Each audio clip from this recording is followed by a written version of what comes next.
Hairstyling has always been a career in which we have the busy seasons and the slow seasons, right? And maybe that is true for you. Maybe you very much see those patterns in your own clientele where, like, when the holidays come around, you are super slammed. And then after the holidays, you are super slow. Or maybe it's a little bit irregular for you. Maybe it doesn't really depend on the traditional seasonality, the ebbs and flows that we normally see. Maybe it's just every now and then you'll have a random month where things are randomly slow and randomly fast, right? Or you are generally consistently booked right now, but you are really terrified of maybe one day that everything will fall out from underneath you, right? The rug will be pulled out, and just one month you'll see a bunch of gaps, or maybe you have experienced that, or you are experiencing that right now, and you're not used to it. You're used to being fully slammed, and you are seeing all these gaps ahead of you, and you're kind of freaking out, and you're like, what am I going to do? My business is failing. Is it always going to be like this? Whatever it may be. What I want to offer you today, my friend, is maybe a little bit of a pep talk to try and calm you the F down, but also give you tangible strategies so that way you can make sure that in the future, we're guaranteeing a little bit more of consistency when it comes to what you're seeing in your paycheck and your take home pay. Because having inconsistent income and volatile income is very scary. It makes it really hard to stay organized, makes it really hard to keep a budget even. And I know how that feels. And there's a part of the industry and there's a part of being a business owner where that some of that will always be true. And there will always be some risks to that. But there's so many things that we can do to prevent it, but then also do when it's happening. And so I'm excited to share with you what those things are today. We have Jodie Brown, as per usual, facilitating this conversation, making sure that I'm not going too far off track with my ADHD brain. So I'm going to pass it over to Jodie just to say hello and ask her where we should start off. I love this conversation because I do think I've been in the hair industry for 20 years. My mom was a stylist as well. And I know there's always been so much conversation around income instability or inconsistencies. And so I think this is a really important conversation to get into. And I think the best place to start probably is with pricing. I've been teaching this for years, like since the very beginning of my independent education journey. All right. And the reason why is because, as many of you may know, the way that I kind of bring philosophies and strategies to the table, whether I try them out with my own business or I teach them to you, is I learn from industries outside of our own. And I also look at the privileges that a lot of people outside of our industry have. And I would like to figure out how we can replicate those privileges and bring them to our careers, such as more stability, right? I mean, anybody with a salaried career or job knows that no matter what, unless they get fired, that they are going to get paid this minimum amount of money on a regular basis, and it is what it is. As long as they show up to work and do their job on a consistent basis, they know that they're going to get paid. We do not have that same privilege a lot of the time because of the unevenness in our profitability when it comes to our services. And this causes us so many different issues. A lot of the times, it'll cause us a lot of resentment over certain services, such as, let's say, haircut onlys. It's very like a traditional trope, I would say, that a lot of people are like, oh, well, I want more color services because every time I'm doing a haircut, I feel like I could be making way more money. And maybe you love doing haircuts. It's just that you're making less money every time that you're doing them, right? But maybe if you were making the same amount of money per hour doing that haircut that you would be making if you were doing a color, maybe you wouldn't hate the haircut so much, right? Maybe you'd be down for them, and maybe you wouldn't feel like you need to rearrange how you're doing services, or maybe you'd feel even more confident in wanting to attract more of those things that you love doing, right? And so we want to look at how you are evenly by your time priced across the board. And no, I'm not saying that we adopt a hourly pricing model per se. Maybe you do. Not really the biggest fan of it myself personally, but we at least look at the way that you are priced behind the scenes, not necessarily in a client facing way, but for us as the business owner, how much we are earning per hour per service, and including the cost of product per service as well too. So that way, no matter what service you are doing, you know that as long as you have clients booked, right? Like as long as you are fully booked, then you will make the same amount of money at least every single day, every single week, every single month, right? Like you have at the minimum, as long as you are fully booked, then you will make X amount of money or more. And that's the thing here too, is that we don't want to cap our income. And that's where sometimes hourly pricing, like by itself, without these other nuances considered, that's one of the cons that I can see is like when we make things so all inclusive, we oftentimes take away our ability to make even more money than we could if we just had an a la carte menu. But I'm a big fan of kind of mixing the concepts together so that way we have a minimum hourly rate. We are at the bare minimum, making a predictable amount of money, but then we can also have the opportunities to make even more if we would like to. So pricing is absolutely where we want to start when it comes to creating more predictability in that volatile income. And the struggle there just becomes, making sure that you're fully booked. So we want to first be set up for success, but then we have to then put in the systems and things into place, which we can probably talk about in just a second, to make sure that we are actually fully booked on a consistent basis. Right. Yeah, I think that's so key because I know like years ago, I was having conversations with people who even their highest price services, they were actually profiting the least because they were scared to kind of say the bigger number out loud. And so I think you're absolutely right in the sense that like once you know how much you're making, then you don't have a bunch of different problems. Then you just have the one problem, and that is just making sure you're booked. So now that we understand that pricing is a great way to make sure that things are even across the board for you and more consistent, of course, now we just have the problem or the challenge of making sure that we're fully booked, right? Something recently that I've been able to test out with our mastermind people is pre booking and like going really hard and being very intentional with pre booking. Now, you may be familiar with the controversy of pre booking over the past couple years. Maybe you're not, whatever, but we're going to be talking about pre booking and diving deep into what that looks like in 2026 soon.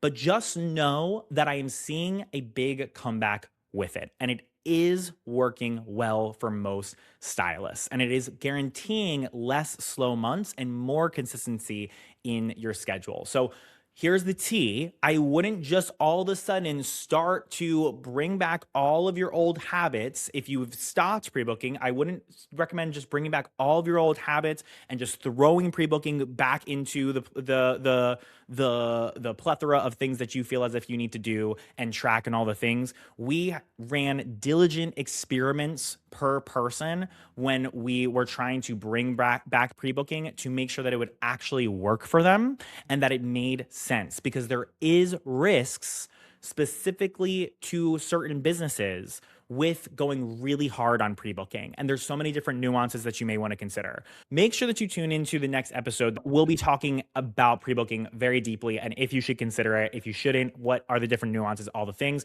But just generally saying here, pre-booking ahead of time may be very helpful in creating more consistency in your books for kind of obvious reasons, right? We have actual gaps that are filled ahead of time. And if we can confidently assume that they aren't going to get canceled, right, then we will create more consistency in our books, most likely. I love that. And so then I think the next thing to talk about is when you do have, periods where your schedule is maybe a little gappier than you would like to see it, ways that you can make sure your income stays a little bit higher. Yeah. So I think something that's super important here, I think a lot of people will start to panic and they'll want to try to fill the books as quickly as possible. And so they'll start like discounting services or whatever it may be, right? And just really quickly for that, right? Like, should we put a post out or an email out with our availability? And I'll say, if you want to, sure, you run the risk of changing the perception of your schedule and your books and your availability, of being like, oh, of making your clients feel like, oh, they can get in with you whenever they need to. There's no scarcity, there's no urgency. And we know that scarcity and urgency absolutely help as far as the success of staying fully booked. But if you did want to put out like an email or a story post and say that you had availability, my quick tips are probably don't discount it unless maybe it's a new client special. So only for first time services. And then also only give, let's say, like 3 appointment times, and then you'll be good to go. But here's the thing. if you're listening to this podcast, you're most likely a little bit more of a business oriented hairstylist. You're probably not in that position a lot of the time. So I'd recommend just going with the flow, and I'd recommend that you do this instead. The beautiful thing about being a business owner and also being a hairstylist is that you can always make more money whenever you want. And guess what that looks like and how? It is with your retail and it is with add on services, right? So just because somebody booked for the main service that they're getting does not mean that you can't sell them into other services. And friend, you have gaps. So that means you have time. So that means that you absolutely can do more services on this one person, right? I think it is so empowering and awesome when you are confident enough, when you have the knowledge and sales skills, and you just have the motivation to sell more. I think it's so cool that you can make more money whenever you want to. And so increasing your average ticket is what I would really focus on if I was in a more gappy time, because that will hopefully make up for not all of it, but a fair bit of the lack of income that you're getting from the gaps, right? So focus on the clients that you do have instead of the ones that you don't have, and maximize what you do have as much as you possibly can by selling them more. I love that. And then the next thing that we wanted to talk about was what you can do during times where you are super busy during your busy months to make sure that you're mitigating those gappy months as often and as much as humanly possible. Yeah, a massive mistake that we make as hairstylists is we are like, oh, I'm so booked. I can't take on new clients anyway. I hate social media. So I'm going to stop marketing myself. Mhm. I promise you, future you is going to be pissed when you do that. Like they're going to be unhappy with you, my friend. Mhm. Because as soon as you turn that faucet off, you are ensuring that future you does not have the leverage and flexibility that they may need that you don't see and you can't predict right now, right? Shit happens, as we've all experienced, sometimes randomly out of nowhere. We aren't getting the new client requests, or we're a little bit slower, right? Make sure that future you has that leverage. There's absolutely ways that you can continuously market yourself and field new client requests without overwhelming you when you're in a spot where you feel like super busy and you can't fit in anybody. By the way, that is a problem that you and I should probably get together and we should fix, because you are literally capping your income, right? So if you're in a place where you're like, oh, I'm so busy, I can't fit in any more clients, why would I market myself, or I don't have to market myself? That is an issue. And it is really, really, really holding you back from your potential and your growth. And it's actually probably slowly killing you and your business as well, too. And what turning off that faucet of the marketing and showing up consistently in the things that will work to get you new clients, that will contribute to that as well too, and it'll not set you up for success in the future, because the marketing that you're doing right now is not for you to get a client right now. It's for you to get a client in a month, in 2 months, in 6 months, in a year from now. People need to go through a process of trusting you, thinking about it, consuming more of your situations, building up the budget, whatever it may be, before they actually pull the trigger. So you stopping your marketing right now is you holding yourself back in the future. And I'd rather you have the leverage to be able to fill in the gaps versus you just saying no and completely not wanting any new clients and then being screwed later. And again, there's ways to systematize and remove the overwhelm in the meantime. We just have to come up with those solutions to make it feel more feasible and like it's okay. Yeah, 100%. I think it's like it always comes back to that object in motion stays in motion, and it's so much harder to rebuild momentum and to rebuild consistency and even just like the habits than it is to just keep it going. Yeah, dude, it's like going to the gym, right? Like as soon as you stop working out consistently, it is so much harder for you to be able to actually get back into it and do it consistently. And it's also a lot harder for you to bounce back, right? So, and build the muscle, right? So, I think it's a great analogy, Jody. My last thing for you guys is I recommend, no matter what stage of business that you're at, is just having a wait list. And so A wait list for new clients is a great way to manage the fact, like, if you are super busy and you're like, I can't even imagine taking on a new client right now. Okay, then put out a new client wait list where it's like, okay, don't have room for new clients right now, but at least field them, at least give them some sort of hope, at least take their contact information. You will regret not doing that later. Trust, believe. The other thing too is creating an existing returning client waitlist so that if you do end up with a gap or gaps, you at least know you have a list of people who wanted to get in with you. And the kicker is maybe you have a week where you're like, I really don't like the gappiness I'm seeing. I could really use some extra money right now.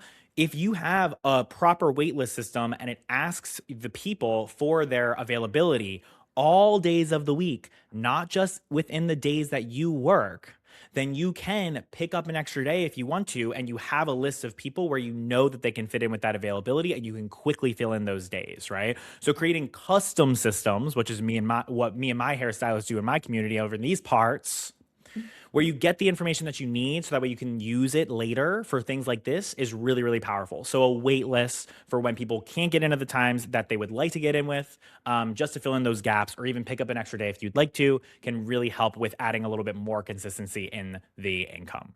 Yes, and such a service to your clients as well. My massage therapist does this. She is super booked and busy, and I have picked up like waitlist appointments probably like 4 or 5 times last year cuz anytime she can get me in, I'm always down to go back. So, I think it's such a like value add for the people in on your client list as well.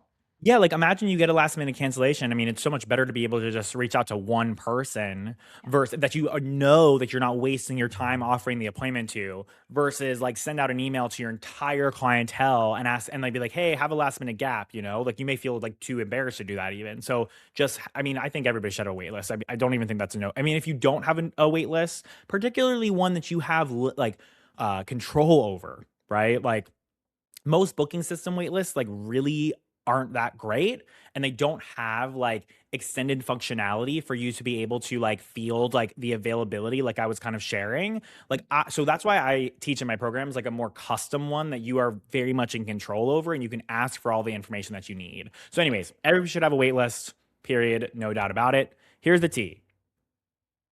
Like I said, the next week, we're going to be talking about pre-booking. We're going to be diving deep into it. We're going to be talking about why I think it's kind of back in 2026, but we're also going to be talking about whether it's the right fit for you or not, and why it could possibly actually do the opposite Mm. for you of making more consistency in your income and stability and all that good stuff. So yeah, so looking forward to that. Can't wait to break it down with you guys. Thank you for tuning in to the Modern Hairstylist Podcast. Peace out, Girl Scout. Bye bye.